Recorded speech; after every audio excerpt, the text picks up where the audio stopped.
the work that you do, and what Talent Games is about is really exciting, pretty cutting edge, if I may say. And are you okay if we've asked you a few questions about how you see the talent acquisition scene, the landscape, not just locally, I guess, where you are in Pakistan, but actually globally? I think we've seen a tremendous acceleration of change that is and has happening, whether it's to do with robo-interviews, or whether it's to do with video virtual assessment tools, whether it's to do with resume screening, matching algorithms, using gamification to create a much more exciting candidate experience. 4 or 5 years ago, I was absolutely convinced of that some of these new technologies are going to drive the future of TA going forward. And I always said to clients, you can step on the bandwagon now, or you can become a dinosaur.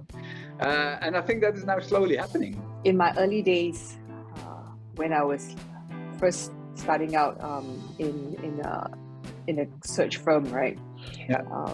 I remember we used psych tools a lot, organizational psychology tools, psych tools quite a lot. And that was part of our assessment and selection process in our company. And I remember getting one of the candidates whom I had shortlisted to take that assessment, and she actually didn't do that well. I mean, she wasn't outstanding. She was pretty average. She wasn't outstanding, and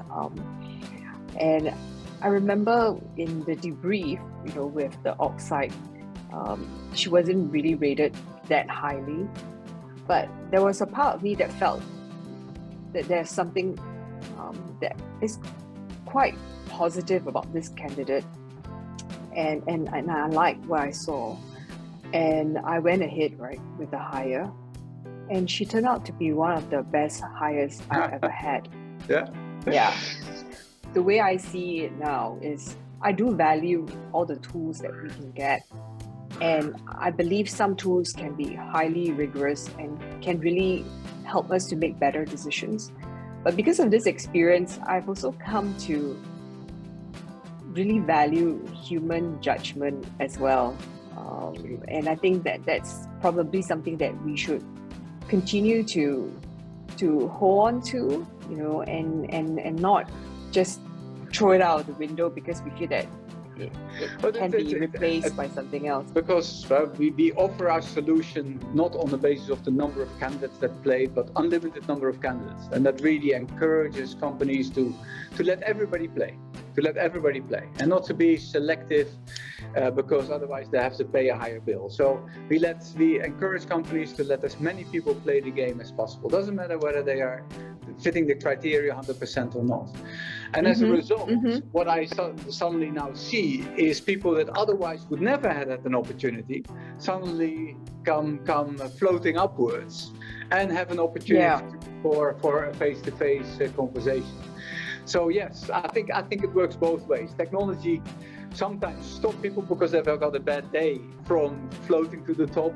In other cases, people that otherwise never would have had the opportunity will float to the top and have the opportunity more. Yeah, I think so.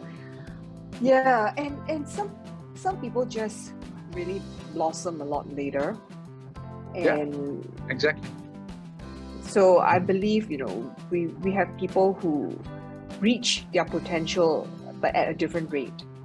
So it's also about opportunities and seeing people for more than just their GPA. I feel that's important. Exactly, and that's one of the driving forces and the purpose of what I do.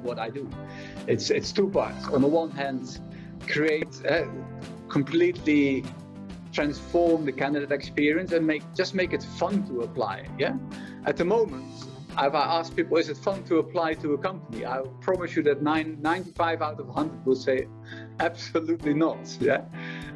So on the one hand, I want to make it for people fun and engaging to apply, and for them to get to know what it is to work in organizations through real life scenarios. That's one. On the other hand, it's all about creating a platform that creates equal opportunities, and therefore this strong desire to let as many people participate in the assessment, in the game, and on that basis make a decision, not on the basis is whether they come from this university or that GPA or that family relationship.